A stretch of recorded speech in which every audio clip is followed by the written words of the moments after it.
నమస్తే, welcome to 99 TV. Hafiz Saeed, general Asim Munir, ఒకటి కాదు రెండు కాదు వీళ్ళ గురించి చెప్పాలంటే, వీళ్ళ అకృత్యాల గురించి చెప్పాలంటే, ఈయన యూనిఫామ్ వేసుకున్న టెర్రరిస్ట్ అయితే ఆయన యూనిఫామ్ అక్కర్లేని టెర్రరిస్ట్. వీళ్ళిద్దరూ ఉన్నత విద్యావంతులే. ఎవరి చదువు సంజల గురించి మాట్లాడాల్సిన వీళ్ళకి they have thorough background of academic knowledge ఉంది, వాళ్ళకి మంచిగా చదువుకున్నారు. ఇప్పుడు ఏంటి అంటే నావీ సీల్స్ వాళ్ళు వచ్చి ఈయన ఉన్న ఇంటిని చుట్టుముట్టేసరికి ఈయన దొంగదారిలో బయటకు వచ్చేసాడు. ఆల్రెడీ బంకర్లో దాక్కున్న జనరల్ ఆసిమ్ మునీర్ తోటి కమ్యూనికేషన్లోకి వెళ్ళాడు. వాళ్ళకి శాటిలైట్ ఫోన్స్ని ఆ శాటిలైట్ ఫోన్స్ని ఇంటర్సెప్ట్ చేయడానికి వీలు లేకుండా వాళ్ళు మొత్తానికి ఏదో కొత్త టెక్నాలజీ వాడారు. ఇక్కడ మనం గమనించాల్సిన విషయం ఏంటంటే శత్రుదేశాన్ని తక్కువ చేసి చూడటం, తక్కువ చేసి మాట్లాడటం, చులకనగా మాట్లాడటం ఇవన్నీ ఆపేయాలి. వాళ్ళ దగ్గర కూడా మంచి చైనీస్ టెక్నాలజీ, నెంబర్ 1 టెక్నాలజీ ఉంది. టెక్నాలజీ ట్రాన్స్ఫర్ బ్రహ్మాండంగా జరిగింది. సో శాటిలైట్ ఫోన్స్ని నావీ సీల్స్ ఇంటర్సెప్ట్ చేయడానికి ప్రయత్నించినప్పటికీ అది ఫెయిల్ అయ్యారు అండ్ రాంగ్ డైరెక్షన్ వాళ్ళకి చూపించింది. ఈ లోపల వీళ్ళు సముద్ర మార్గంలో సౌదీకి పరారు. ఇంటర్నేషనల్ వాటర్స్లో కూడా వీళ్ళ ఆచూకీ ఎక్కడ తెలియకుండా బహుశా వెళ్ళిపోయారు. ఏ మోడ్లో వెళ్ళారంటే సబ్మెరీన్లో వెళ్ళారా, లేకపోతే ఇంకేదైనా in the guys of some other individuals అన్నట్టు వెళ్ళారా అనేది తెలియాల్సింది. ఎందుకంటే కరాచీ పోర్ట్ నుంచి వీళ్ళు వెళ్ళే అవకాశం లేదు. ఒకవేళ ఏదైనా ఇంటర్నేషనల్ షిప్ వీళ్ళు క్యాచ్ చేయాలన్నా సరే అంతర్జాతీయ జలాల్లోకి వెళ్ళడానికి ఏదైనా బోటుని పట్టుకుని వెళ్ళి ఉంటారు. సౌదీకి అయితే వెళ్ళారు. వారు భారత కాలమానం ప్రకారం వాళ్ళు ఇక్కడ కాలమానం ప్రకారం ఈరోజు ఉదయం 2 గంటలకి సౌదీ చేరుకున్నట్టు సమాచారం. ఇప్పుడు సౌదీ అరేబియా అలర్ట్ అవ్వాల్సిన పరిస్థితి. ఎందుకంటే there have been apprehensions. Saudi, UAE, అలాగే ఇతర ఇస్లామిక్ దేశాలు, ఖతార్ కావచ్చు, మిగిలినవి, వాళ్ళు they appears to be liberal, కానీ when it comes to the point of Muslims they will consolidate.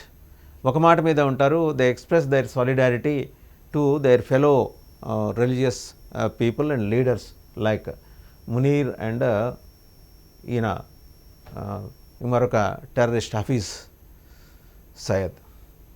సయీద్ని వాస్తవంగా 8 సార్లు మట్టుపెట్టే ప్రయత్నం నావీ సీల్స్ చేసింది. కానీ ప్రతిసారి అతను తప్పించుకున్నాడు. ఇతను లాంటి వాళ్ళు ప్రాక్సీలు ఇతని క్లోన్ లాగా కనిపించే వాళ్ళు 8 మంది ఉన్నారు.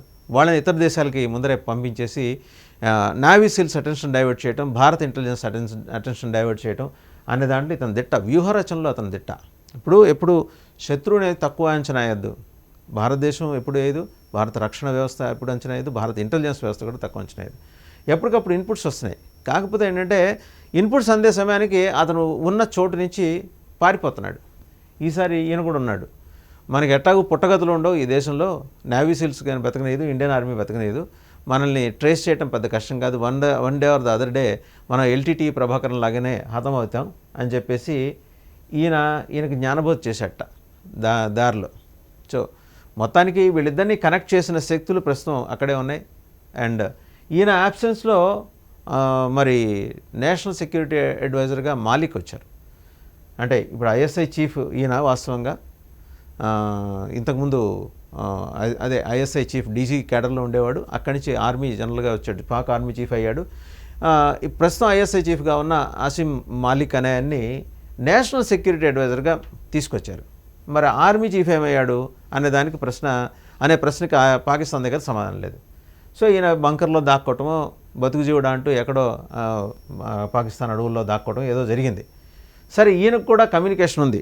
ఏంటంటే ఎట్టి పరిస్థితుల్లో ఇక్కడి నుంచి తప్పించుకోకపోతే ఈసారి ఒసామా బిన్ లాడెన్కి పట్టిన గతే మనకు పడుతుంది. నావీ సీల్స్ ఎలా ఒసామా బిన్ లాడెన్ని హతమార్చారో మనకు తెలిసిన విషయమే. ఒసామా బిన్ లాడెన్ ఇంట్లో ఉన్నప్పుడు డైరెక్ట్గా త్రూ డ్రోన్ అతని మీద అటాక్ చేశారు. చంపేసి అతని శవాన్ని తీసుకెళ్లి సముద్ర జలాల్లో ఇసిరేశారు. కారణం ఏంటంటే మళ్ళీ టెర్రరిస్ట్ అయినా వాడు పోయిన తర్వాత వాడికి రిలీజియస్ ఆనర్ ఉంటుంది. అది కూడా ఇవ్వదలుచుకోలేదు అమెరికా. పెంచింది వాళ్లే, పోషించింది వాళ్లే, చంపింది కూడా వాళ్లే. అంటే ఆ రకంగా చూస్తే ఇప్పుడు ఆ ప్రమాదం పొంచి ఉంది వీళ్ళిద్దరిని నావీ సీల్స్ పట్టుకున్న మరుక్షణం విచారణలు ఉండవు. నావీ సీల్స్ టార్గెట్ కిల్లింగ్ అంతే. టార్గెట్ కిల్లింగ్లో వీళ్ళని ఒక 2,000-3,000 సార్లు మిక్సీలు వేసి బయటికి తీస్తే ఒక్క నావీ సీల్, అంటే సీల్ అనేది సీ, ఎయిర్ అండ్ ల్యాండ్, సముద్ర మార్గంలో గగనతలం మీద, భూతలం మీద ఎక్కడున్నా సరే శత్రువుని వేటాడి కర్కశంగా చంపడంలో వాళ్ళ దిట్టలు, వాళ్ళ ఎక్స్పర్టైజే వేరు. మొస్సాదే వాళ్ళకి మ్యాచ్ కాగలరు. మళ్ళీ మొస్సాద్ ఇంటెలిజెన్స్ ఇలా పేరు పెట్టుకుని అక్కడ బయట కనబడదు, బట్ వాళ్ళ intelligence is supreme across the globe. Next వచ్చేసి సిఐఏ, తర్వాత కేజీబీ, ఆ తర్వాత రా, ఇట్లా నెక్స్ట్ ఫ్రాన్స్. ఈ ఇంటెలిజెన్స్లు ఎలా పనిచేస్తాయి మనకు తెలుసు. ఇతను బంకర్లో దాక్కున్నాడు, ఈయనేమో వాళ్ళ ఇంట్లోనే అండర్ సెక్యూరిటీ ఉన్నాడని. బట్ ఎలా మిస్గైడ్ చేస్తుందంటే పాకిస్తాన్, ఇతను అరేబియన్ సీ ద్వారా వచ్చి వెస్ట్ కోస్ట్లో ముంబై మీద అటాక్ చేయబోతున్నాడు, ఫైనాన్షియల్ క్యాపిటల్ ఆఫ్ ఇండియా మీద అటాక్ చేయబోతున్నాడు అని వచ్చింది. మరోవైపు బే ఆఫ్ బెంగాల్ నుంచి సబ్మెరైన్లో వస్తున్నాడు, వైజాగ్ మళ్ళీ టార్గెట్గా 1971 రిపీట్ చేద్దామని ఆలోచనలో వస్తున్నాడని. ఎక్కడికక్కడ మన నావికా దళాలు eastern naval command, western naval command అప్రమత్తం అయ్యాయి. వాళ్ళకు దొరకలేదు, కానీ నావీ సీల్స్కి ఇతను క్యాప్చర్, ఒక బోట్లో ప్రయాణిస్తుండగా ఇతనితో పాటు ఒక 9 మంది నావీ సీల్స్ పట్టుకుంది. అంటే ఇతను లాంటి వాడిని పట్టుకుంది. విచారిస్తే అర్థమైపోయింది నావీ సీల్స్కి వాడికి సరుకు లేదు, వాడు జస్ట్ బొమ్మ లాంటి వాడు, వీడికి క్లోన్ అని ఇండియాకి అప్పచెప్తే ఇండియన్ నావీ అర్థమైపోయింది, ఇండియన్ నావీకి, ఇండియన్ ఇంటెలిజెన్స్కి వాడు హఫీజ్ సయీద్ కాదని. మరి ఈయన ఏంటి పరిస్థితి? ఈయన ఏప్రిల్ 17వ తారీఖు ఏం చెప్పాడు? మా 4 ఫాదర్సు, మా 5 ఫాదర్సు, మా 6 ఫాదర్సు మనకి ఏం చెప్పారు? ఈ దేశం ఒక చాలామంది త్యాగాల వల్ల ఏర్పడింది. నిజమే, భారతదేశంలో ఉన్న ఎందరో త్యాగాలు చేస్తే మీ దేశం ఏర్పడింది, ఎందరి రక్తమో తాగితే మీ దేశం ఏర్పడింది. జనరల్ మునీర్, మా కల్చర్ వేరు, మా నాగరికత వేరు, మా బ్రీడ్ వేరు, మా బ్లడ్ వేరు. మీరు బాలయ్యబాబు డైలాగులు చాలా చెప్పారు. చెప్పిన మరుసటి రోజు నుంచి మీరు కనిపించడం మానేశారు. అంటే మీ మీద ఆర్మీలో తిరుగుబాటు వచ్చింది. మీ ఇమీడియట్ లెఫ్టినెంట్ కల్నల్ ఆయన బుఖారీ మీకు ఇంత చాటంత లెటర్ రాశాడు. జనరల్ మునీర్ గారు, గవర్నర్ ఆర్మీ చీఫ్ పాకిస్తాన్, అయ్యా తమరి దివ్య సముఖంకి మేము రాయినది ఏమనగా, తమరి మీద దిగులు పెట్టుకొని 250 మంది ఆఫీసర్లు రిజైన్ చేశారు, భారతదేశం మీద యుద్ధం చేయరట. ఇంకొందరు సైనికులు అయితే ఏకంగా వచ్చి ఏడుపులో పెడబొబ్బలు, మా ఇళ్లలో పెళ్ళం బిడ్డలు ఒప్పుకోవట్లేదు, మేము భారతదేశంతో యుద్ధం చేయలేమని చెప్పేసి వాళ్ళు చెప్పారట. వాళ్ళు ఏడుస్తున్న వీడియోలు కూడా రిలీజ్ అయినాయి బయటికి. ఇలా వెక్కి ఏడుస్తున్న ఒక ఆర్మీ సోల్జర్ వీడియో, అది ఒక ఉదాహరణే. మరి మీ దేశంలో ఇంటెలిజెన్స్ ఏం చేస్తుంది? ఇంటర్ సర్వీసెస్ ఇంటెలిజెన్స్, ఇంట్లో మాత్రమే సర్వీస్ చేయగల ఇంటెలిజెన్స్ అని అర్థం చేసుకోవాలి. ఇంటర్ సర్వీసెస్ అంటే మీ ఇంట్లో మాత్రమే సర్వీస్ చేయగల ఇంటెలిజెన్స్, బయట ఎక్కడ మీది పని చేయట్లా. మీ ఫ్యూజులు ఎగిరిపోయి, మీ సిగ్నల్స్ క్రాష్ అయ్యి, మొత్తానికి ఎక్కడో ఉన్న మీ మైండ్స్లో ఉన్న చిప్పులని కంప్లీట్గా ఎగిరిపోయి మైండ్ బాగా ఖాళీ అయిపోయి, మట్టి వేసినా సరే నెరలిచ్చే విధంగా ఎగిరిపోయిన మీ మైండ్ సెట్లో ఉగ్రవాదం అనేది పాతుకుపోయింది. సో ఇవాళ మీరు సౌదీ చేరుకున్నారు. సౌదీలో ఏదో మీరు రాజాశ్రయం పొందాలని చూస్తున్నారట. ఆయన శరణార్థులుగా మిమ్మల్ని సౌదీ అరేబియన్ కింగ్ శరణార్థులుగా మిమ్మల్ని ఇష్టపడ్డు. మిమ్మల్ని అక్కడి నుంచి కూడా ఎంబడించి బెత్తం పట్టుకొని అక్కడి నుంచి తరిమేస్తారు. సాటి ముస్లిం కదా అని ప్రాణంతో ఏమన్నా వదిలేస్తారేమో, కానీ మిమ్మల్ని అయితే అంగీకరించే పరిస్థితి లేదు. చూద్దాం, సముద్ర మార్గంలో అక్కడికి వెళ్ళారు కాబట్టి మరి నావీ సీల్స్ ఆలోచన ఏదైనా ఉందంటే ఎక్కడికక్కడ వింగ్స్ పనిచేస్తున్నాయి.